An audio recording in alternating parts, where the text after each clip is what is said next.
We stayed in that van in -42. Yeah, and it wasn't even bad. Like, it had like a heater. You just put the heater on and it was nice. Like, the floor was still cold though, right? Because you have the, like, underneath the vehicle, right?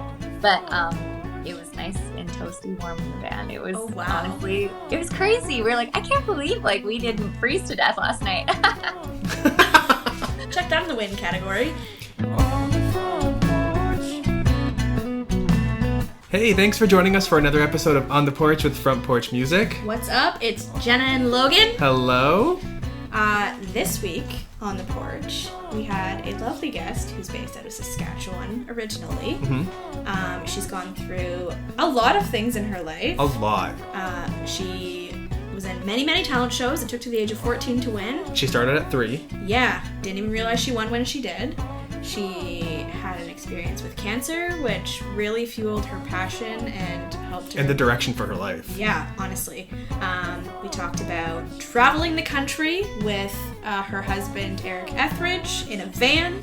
In a van. They converted a van and lived in it. And played shows from the top of it. We also talked about her new single, Big Deals. We are chatting with Kalsey Kulyk.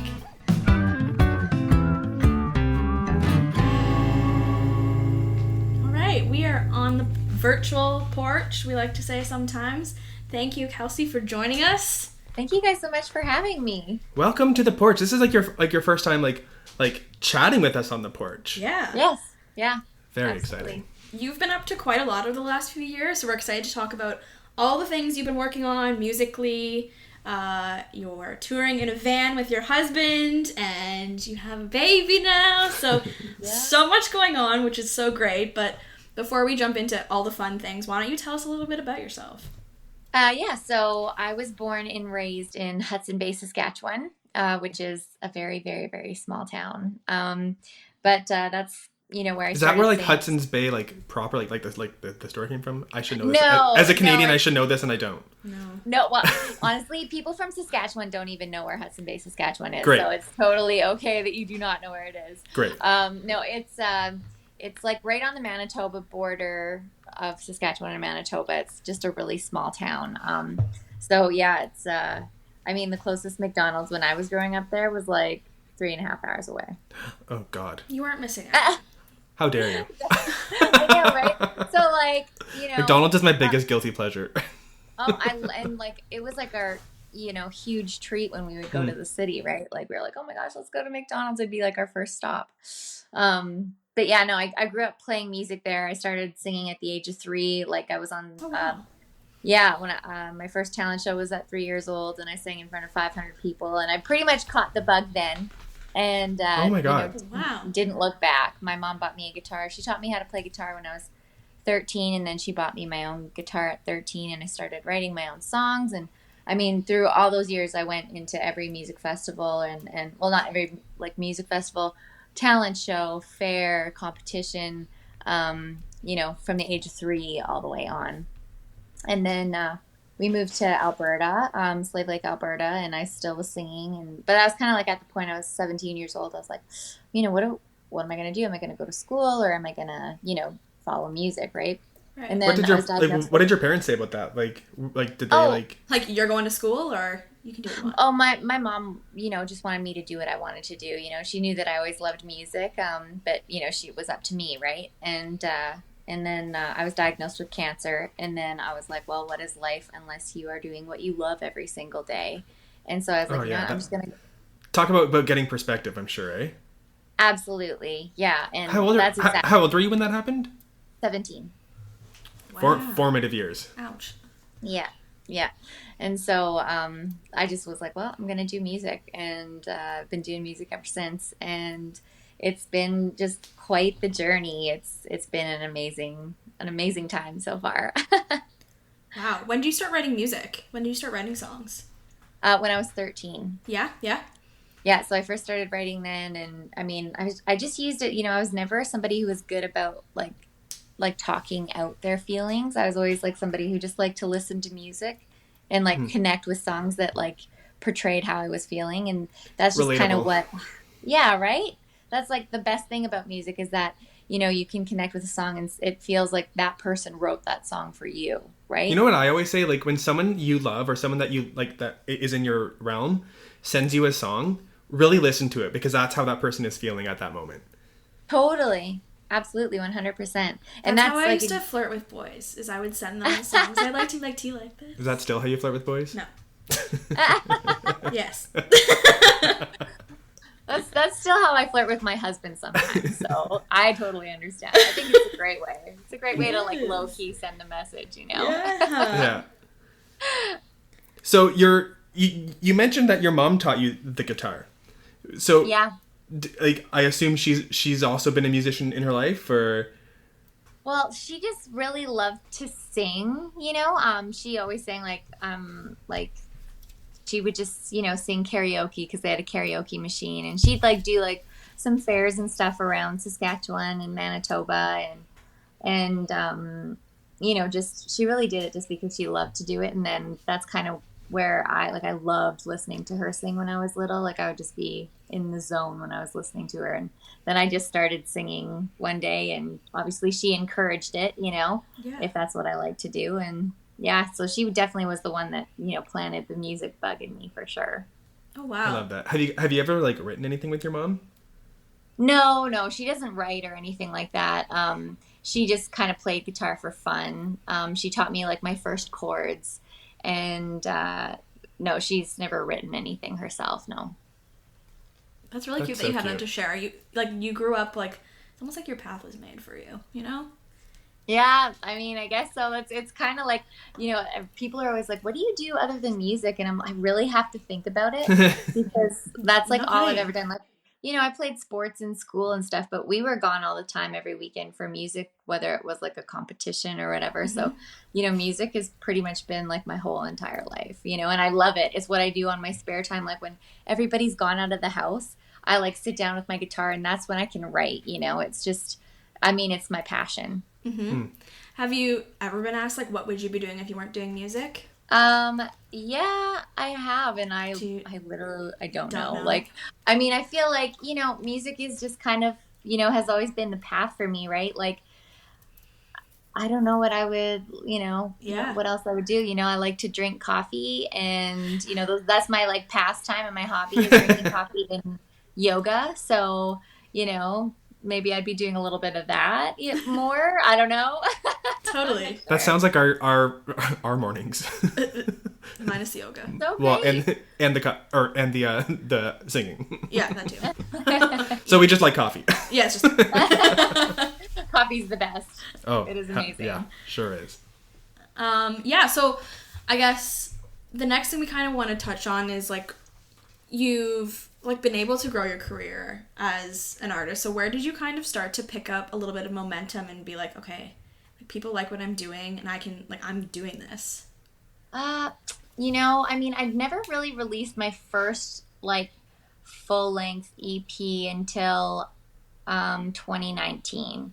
I released a couple other smaller projects before, but then it just kind of wasn't, you know, the sound that I wanted to go for. So we took it down, and we really just wanted to, like me and my team, we really just wanted to find the brand and find the sound and really just hone in on what I wanted to do and be as an artist and give to the listener.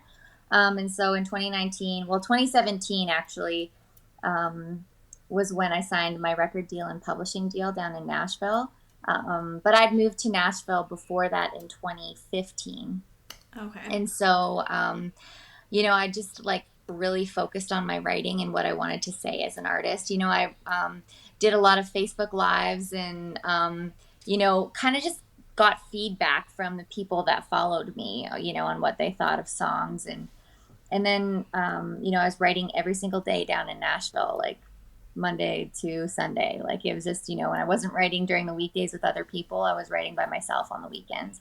And, you know, like I actually didn't mention this, but after I was diagnosed with cancer, I met the producer of Fleetwood Mac, and he mentored me for 3 years. Oh my God, no big deal. Yeah. Well, it honestly was so random how it happened. You know, like my grandpa had a friend who had a cousin that like was an acquaintance of him, and like he lived down in Vegas, and there's like a good recording studio down there that I went and did like a little acoustic EP at, and he came to the first day of production, and he just stayed the whole week that we were there, and he kind of gave advice and helped produce it a little bit. And then like after the week was done, he was like, hey, I'd love to be able to like give my knowledge to somebody who's like an up and coming artist. I'd love to work with you. And so I moved to Vegas. I had a great aunt that lived in Vegas. Moved to Vegas. How fun. I know, right? I mean, I was like too young. I was like 19. Oh, well, So I I played in the lounges and stuff, but I had to be like escorted to the lounge and escorted back out so that I wasn't like, whatever, right? You couldn't stay, right? Yeah. Yeah. And anyways, he mentored me for 3 years. He taught me everything about songwriting and performing and production, and it was just incredible. I mean, and he told me like all the stories of Fleetwood Mac, because not only did he produce them, he went on the road with them as well as their sound engineer for a few years. So the stories were insane. I can only imagine. I'm a huge Fleetwood Mac fan, so I'm just sitting Hot here take. like, So was everybody. I love That's nuts. that. Like, yeah. So when you're in that, like with this producer who is with Fleetwood Mac, is it like, I'm sure it's easy just to kind of live in the moment and not really reflect on how huge that is. Were you like, were you aware at like then how freaking huge that is? Yeah, it was like at first, but then when you're working with somebody every single day, and then you become friends with them, because I mean, he was like 60 when we met, or 58 or something like that. And so, he was just kind of like my uncle or something like that, and we just got to be really good friends. And then you just kind of, that wears off. And then you just like, we would like butt heads a little bit sometimes, and, on like songwriting and production and all that sort of stuff. So you just kind of, they become like your family. So then it just kind of is like, oh yeah, right. This actually, like sometimes I'll think about like those 3 years, and I'm like, man, I cannot believe that happened. Like so cool, and I still talk to him like now, like we're still close. Like whenever I go to Vegas, I'll go and visit him and his wife. Oh, that's so nice. And they're like family. They were like my second mom and dad, Your Vegas parents. And, pardon? Your Vegas parents. Yeah, exactly. Yeah. And they were just so cool. So it was a really cool experience. And, he was the one that actually took me to Nashville the first time we drove together, because he doesn't fly, because of back in the Fleetwood Mac days, they had like a couple close calls where they almost crashed. And so he vowed he would never get on a plane like after the last time it happened. And so we drove from Vegas to Nashville, and he introduced me. How long to of a drive some is of his that? music friends. I think it was like 28 hours. Oh. I know. Gross. I know. Yeah, it was brutal, but I was like, well, he's being nice enough to like actually make this drive, so I'll do it with him, Fair. And so we were there for a couple weeks, and he had some friends down there that were in the songwriting scene, so I kind of got to, figure out what it was like to co-write with other writers, and play some up-and-comer nights when I was down there. And then it was kind of like, all right, well, Richard kind of taught me all that he could teach me. And so I came back up to Canada, started working with a manager up here. And then 2 years later, that's when I moved down to Nashville full time. Cool. So yeah, it's been kind of like a wild ride, really. It's been so much fun. So no kidding. That's crazy. I just want to point out, so you actually wrote my favorite Eric Etheridge song ever. What? Yeah. Which one? Is it Miss Me? No Good Love. Oh, really? And I feel like that frickin' song is slept on. I was literally scrolling my phone. I was like, which song is it? I know she wrote this. But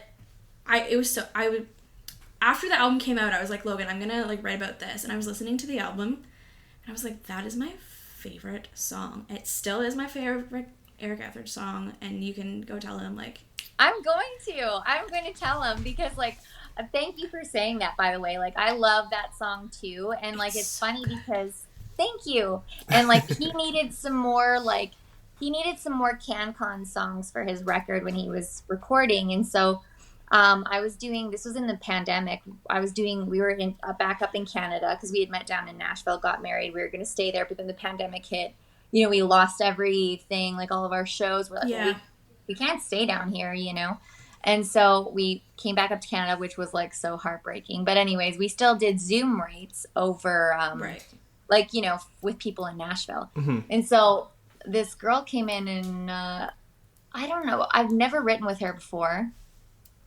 And we just were talking, and then we just started writing, and we didn't really have an idea. We just kind of came up with the title as we were writing the song. Yep. And so honestly, I'd forgotten about the song. And then like sometimes I'll go back through my voice memos, and it was like 4 months later or something like that. And I was going through my voice memos, playing some songs just to kind of, you know, because I forget about it. Because you write songs sometimes twice a day. Like you can't remember all of the songs you write unless they're like ones you love for yourself, right?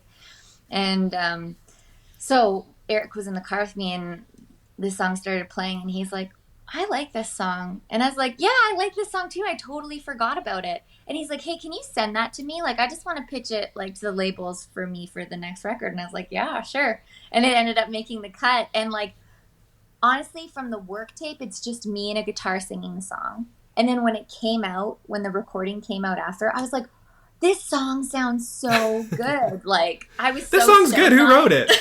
Yeah. Damn, this is a good song. No, but I was really happy with the way that it was produced. So, and thank you for saying that. That made my day. I love that song too. So I'm glad you like it. Oh, I love it. It was like, we have a habit of going back into this, like when you're listening to a song for the first time, like, oh, who wrote that? That's so good. Yeah, like I was passively listening to the album, and I was like, why is this my favorite song? Maybe I'm being dramatic emotionally right now, and that's why I'm connecting to it a little bit. But I was like, who wrote this? And I was like, oh my God, Kalsey did. That's it. I just love it. I just love it. Thank you so much. Oh my goodness, thank you so much. Yeah, I love that song too. How many good songs are sitting in your voice notes forever right now? Oh my gosh. Oh man, like, you know, have you guys ever been to Nashville? Recently I have been, yes. I don't want to talk about it. Okay. Yes, and he doesn't want to talk about it. Okay, all right.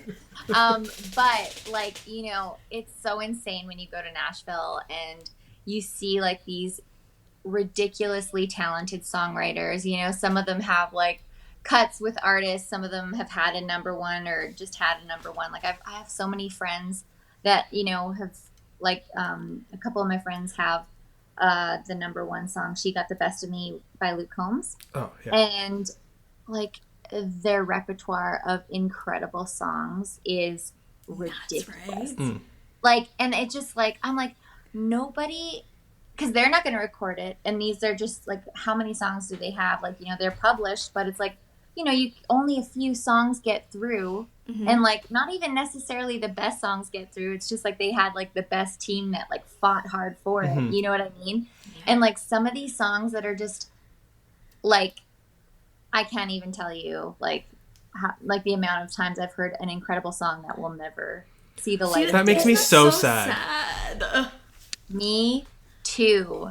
Do you ever like write a song and you're like, this is gonna be so good, like I love this song, I connect with it, it has to be on my next project, and then forget about it, and now you've like put out your next project and you're like, shit, I forgot about like that big, like that song.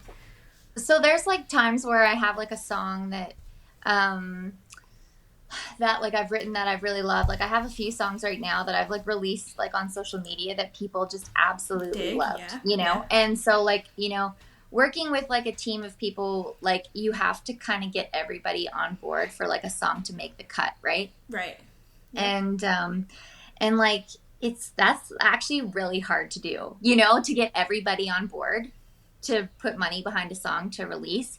And it's just kind of like I've got a few songs that I'm just like, I cannot wait to record. I gotta record. And like I'm like, oh, this is the time. And then it's like, oh no, just kidding, no, because this person liked this other song and they're gonna be pushing it. So you know what I mean? Yeah. Like I do have a few songs where I'm like, you know, one day they're gonna have their moment. And then there's songs that I know that are probably never gonna have their moment that I love, which sucks so much, you know? Do you play them Like, for yourself then, though? Just so you, like, can still, I like, you know, do. it's just, like, for you, there's that, because, like, songwriting is such a personal journey, too, that you're, like, it's kind of nice to have, like, that little catalog of stuff that's just for you, right? Yeah, yeah, it's true. I mean, like, there's been songs where I've like, like it's kind of hard because like Eric and I were both artists, and like I'll send him a song like as a songwriter standpoint, and then like he'll be like, "Oh my gosh, I love this song." And then he'll show it to his team and they'll be like, "No," and I'm like, "Oh, your team sucks. This song is so good. Like you would sound so good singing it, like, Yeah. and it just like doesn't there's been times where it just has never made the cut, and I'm just like so bummed because we It's both hard. love it. It's hard because like there's just so much subjectivity to music as well, which is like part of like, is a song bad? Is a song good? Who knows? But like that's got to be real tough to be like, "Ugh, I want that." How used Yeah. to rejection are you? Like, ugh. Oh my gosh, so makes me used to it. Like, I mean, like I said, like, when I was 3 years old, like, that's when I started doing singing competitions, right? And I heard, like, we did so many every year. We went in all the singing competitions all over, right? And, like, the amount of times that, like, like, even up until now, like, I don't know, 2 years, was it last year I was in the Sirius XM top of the country, and I was in the top 8, and I didn't make the top 3. So it's like, you know what I mean? Like, it's like, I'm actually kind of glad that I had, the, like, growing up, like, all the no's. I never won my first singing competition that I won was when I was 14 years old. And that's a lot of no's my whole life. And it's crazy because, like, when they said my name, that I won the singing competition when I was 14, I was waiting for them to say someone else's name because I was so used to hearing it, no. yeah. That I didn't even hear them say my name because I was just zoned off waiting for them to say something because we were all up on stage. Literally, gosh. they're like, "Kalsey Kulyk," and everybody's clapping, and I'm clapping, but I didn't, like, and then they had to walk over to me, like, and they're like, handed me the flowers and the certificate and whatever, and I was like, and it was Wait, like, I won like what? a $2,000 check, and like, and I was just like, what? And they're like, "Well, do you have anything to say?" And I was like, No. "Thank you." Like, it was like, because it was just so, like, New. I was like, what's going on here? I was like, this has never wow. happened. So, yeah, no, I definitely am I'm used to being an underdog, which is okay. Underdogs are always, a good thing. And I think it it builds your character to, to have rejection in your life. 100%. Yeah. Also, let's just not skim over you made top 8 for top of the country because that's an achievement in itself. The amount of people that submit to that every year is insane. Thank you. Thanks. Yeah, it was honestly, it was really such a good thing mentally for me because, while the pandemic was, in full force, we couldn't play any shows. It was all, and so at least I had something that gave me like a little bit of, like good vibes, and Yeah, it was, I got to something do to a little work bit at. of music. Yeah. Totally, for sure. Absolutely. Yeah, everyone needed a positive lift in that pandemic. Right? Oh my goodness. I know. I feel like I don't even want to say it. It's like Voldemort, I know. It- Yeah. It's like you don't even want to talk about it because it was so bad. Yeah. Oh my god. Well, this seems like a great place for us to take a quick little break and get over the pandemic.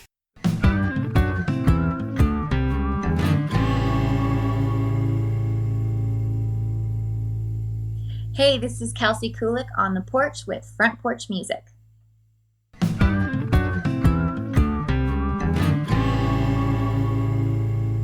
We are back. We have Kalsey Kulyk here. We are so happy. We've been chatting with you a little bit, learned a lot about you. We're going to talk about your new song, Big Deal. We're going to talk about your music, but I want to talk about you and your husband Eric got in a van and did a road trip, and I think did you not put a little stage situation on top of it so you could play music? Yeah, can you tell us about this? I followed the Instagram account back in the day, and now I'm like totally spacing this whole experience. Was that just like right before the pandemic or right in the pandemic? It was right in the pandemic. Yeah. So when we were, when the pandemic happened, we, my grandma was actually visiting us, the sassy one. My grandma was visiting us in Nashville. She did not want to go back because she had just like gone through a bunch of winter, right? She was like finally having some beautiful weather. Sun, yeah. And she's like, "I'm not going back." And Eric's like, "You have to. Like, if you get sick, like you don't have insurance down here, it'd be bad." So we finally convinced her. And we drove up to Sarnia, Ontario, because that's where Eric's parents lived. And the border was closing the next day, so we literally just made it. And then we stayed there for a couple weeks because we had to quarantine. And then we drove all the way around the Great Lakes to Saskatchewan, which is like a 40-hour drive. Oh my gosh, I literally went to Winnipeg via that trip, and oh my god, I can't believe you did that whole thing too. I drove out to Alberta. It was wild. Everybody's done the crazy. Northern Ontario trip. Oh, but it's beautiful. It's though. so like, beautiful. It is, but like by exhausting. day 3, you're like, am I ever leaving Ontario? Like, no kidding. Yes, So seriously. okay, so you drove through Northern Ontario to Scotland. Yeah, we drove. Oh my gosh, to go to Saskatchewan. Yeah, Hudson Bay, and so we dropped Grandma off. We had to quarantine there when we got there. Then we were driving back. We were in Eric's tour van actually, and so when we were coming back, we were just kind of like, Eric's like, what are we gonna do? Like, because he's got a medical background, right? Because he's a chiropractic, and he was like, I know that this has been waiting to happen for a long time. He's like, we're gonna be done for 2 years. Like, I'm calling it right now. And I was like, don't say that, like, you know. And so it was just like he was stressed out, I was stressed out. And then we just kind of like, we pulled over on the side of the road and I was like, well, what if we just did this for a little while? You know, what if we just like lived in a van and, you know, like hung out at cool places around Canada? You know, we'll never have this amount of time off again. Let's just do something like that. And he's like, yeah. And then he started saying, what if we plan a tour across Canada and we put a stage on the roof? And I was like, oh, that's amazing. Like, that sounds like the best idea ever. And so we contacted a company out of Alberta. And we bought a van, like a tall van that you could stand up in. And we got them to build the inside out. So there was a bed, you know, a sink, fridge, like little cabinets, a toilet, and the shower at the back. it looked real fancy. It was so beautiful, honestly. It was just gorgeous. And so we literally we sold all of our vehicles, sold everything, because we're like, well, I mean, we'll go and put on a show in people's backyards. You know, if people want to, like, have us come play, like, we'll do it safe and socially distanced. We'll play on the roof. And there was a stage on the roof with, like, little railings and everything. When we first announced that we were doing it, like, in the first week, we had 150 show requests. People were so hungry for just anything slightly social. Yep, 150 show requests in the first week. And it was just, like, you know. Across the country? Across the country, yeah, all over. Like we had like people asking, like, all the way from BC all the way to the Maritimes. Like, it was insane. And so we started in Saskatchewan, or we started in Alberta, then we went to Saskatchewan. We didn't play any shows in Manitoba. We went straight to Ontario, and we played a few really great shows. Like, we could only, you know, like, the limit was 100 people, right? And so, you know, we were, you know, we had just finished playing, like, I think our 20-something show that we had played. And we were about to play the biggest one, which was like a 75-person show. And then that's when everything got shut down. And it went to, and it went down to 10 people could go into gatherings. And we were like, and then people started canceling because they're like, well, it's not going to, like, we're going to be paying to play if we go to everybody's backyards with only 10 people, because we would charge people. And you don't want to go to everyone's backyards. Yeah, I mean, like, well, if we could afford to do it, we would, but we had literally, like, sold all of our stuff, you know, and we were like, oh my goodness. We're like, okay, so we can't do any, like, outdoor gatherings. We came back to Alberta, played a few more shows, and then all of a sudden you could have no people, like, anywhere. And we were like, what are we going to do? Like, we cannot afford this van. Like, because we were just relying on the payments. Right. Like the show off. Gas ain't cheap. Well, it was in freaking mid-2020. Well, yeah, true. Yeah, but I mean, but in the van, though, that van, like, probably ate gas, crazy, right? Yeah. And so we ended up, unfortunately, having to sell it in January of 2021 because we just couldn't make the payments anymore. And it was just like, we're like, you know, our last show was in the beginning of October. So we were like, well, maybe, you know, we'll wait till whatever. And it was just, you know, you couldn't have outdoor gatherings at all, right? And so we were like, all right, well. And then we ended up finding out that I was pregnant in December. And we were like, well, maybe this is a sign from the universe. I guess we just got to sell it, you know, like. I'm not going to raise a baby in a van. Well, yeah, I was getting those, like I was saying to Jenna, I think I had, like, the timelines I mean, obviously, I'm not you, so I don't know. But I was like, did they have a baby in the van too? Like that? Where? How? Why? Huh? I was like, that sounds so chaotic. That sounds hectic. But there's people that do it. Like, have you seen like those like van families? And I'm like, no, I would not. I would commit murder even without a child. I couldn't be that close to someone for that long. So like, kudos to you and Eric for making it work. Oh, that's the crazy thing is that like Eric and I actually got along so well. Like we never fought or anything. It was just like we're like, you know, if you want to test your marriage, go and live in a van for a while and be right shoulder to shoulder and see if you guys are like really compatible. Yeah. Like obviously we do really like each other because no like, kidding. You know, You're solid. There was no there's no divorce or anything. So that's good. I actually got to see you guys perform on the van, at the van, in the van, on the van, on it. Yeah, you guys played the CMA Ontario Awards. Yeah. In that year that the first year that they had the drive-in, and I do work with the CMA Ontarios, and so like I was there, and it was really cool. All of a sudden, the van pulled up in front of us, and I was like, oh, they're not on stage. It was really cool. Yeah, thanks. It was fun how they. That must have been one of the last hurrahs. Yeah.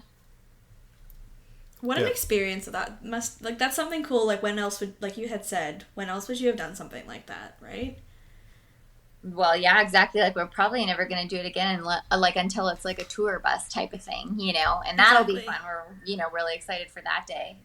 But it was just, we're like, well, we'll never be able to do it. Just the two of us, like, being like kind of wild hippies, and I'm all about that lifestyle. So, like, he was, and like, you know, Eric was for it too. He wanted to try it, and it was such a cool experience. We got to see, like, we went across Canada 5 times. Like, most people don't get to do that even once in their life. So that's really cool. Kilometers? Did you count your kilometers? No, there was a lot though. It was definitely a lot. Like we put a lot on the van in the first, you know, however many months that we had it. We only had it for 8 months, so it was crazy. Yeah. Hey, Jenna, do you want to no. go to tour? No. Bring the porch on the road? No, absolutely not. I think we would kill each other. The thought of, it's like cute, and I love watching like people in their like tiny homes even, and people in vans on the road, and I'm just like, I'm here as a spectator only.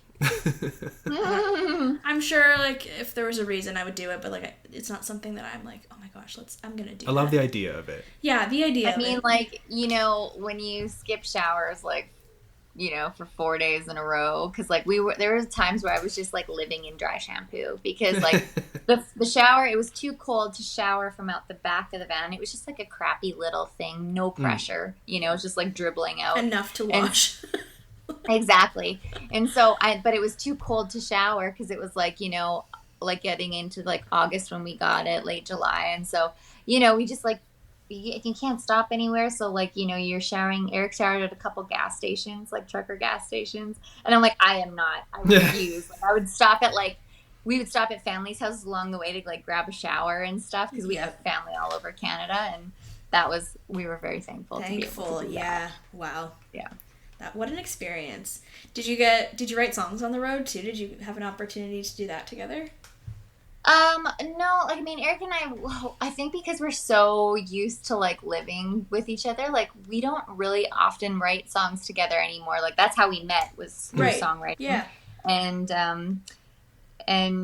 we just, I think because we're just kind of like, you're there, like, you know, and I actually love writing. I love writing by myself, and whenever I get that opportunity, I always just soak it up. And it's so hard to like have that opportunity with a baby, right? And so I've just been able to start getting back into that like the last few months. And we've tried, like we've written, when I was pregnant, we wrote a few times, but we haven't written anything yet, but we have been talking about it. So we'll probably get back to it right away.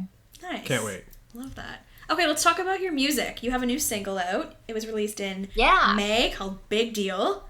Why don't you tell us about Big Deal as a song and as like your next chapter of work and what I think that like with you know, Big Deal, what I really wanted to do is like I have so many serious and sad songs and slow songs and like that whole story because I just love a sad girl song. It's like my like what my soul lives for.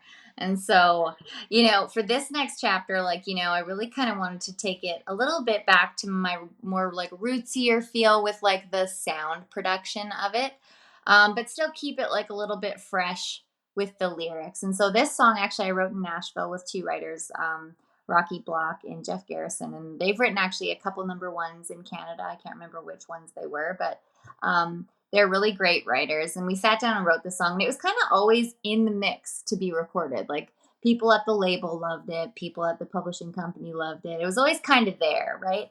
And but there's just other songs that I wanted to do more, right? And so when we sat down with radio and all that sort of stuff, we are just like, you know, let's like release something that's just fun, you know, like fun and can get people dancing. Everyone needs that right now anyways. Oh, exactly. Yeah. Right after the last 2 years. And so, I mean, like I just was playing a show, not last night, but the night before last night. And I just really wanted to add some fun songs to my show. And so, you know, it was the first time I got to play it to a live audience, like, you know, a big audience with a band. And, oh, it was just so much fun, you know, like people were clapping along and, you know, people are just saying, you know, there's people that even say like, oh, you know, like I don't like country music, but I love this song. And I'm like, really? I mean, it sounds country to me, but what, you know, that's, I mean, hey, maybe I'll like bring you over to the countryside a little That's bit, right. you know? But yeah, no, it's just, you know, we really wanted to have a fun song to release and we just wanted to, since it's been over a year since I released a song, just because with everything, the way that it worked out, we just wanted to release something fun. That must be very rewarding then to get that, you know, it's been a year, you got your like first song since then out, and it's just like, yes, we're back to it.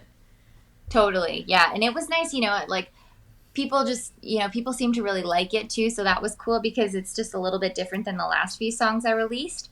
And yeah, I mean, I think like, and then it just to be able to play it out live was so much fun too, you know, like it's just like, oh yeah, we're getting back to it. I just had so much excitement. Like I was running around stage for like the first 5 songs of the set and I was like, oh man, I can tell it's been a while since I've like ran around and sang, because I was running up the stairs and out in the audience. I was just way too excited. I was like, oh my gosh, the windedness. You can tell that I missed this. Oh, that must be really great.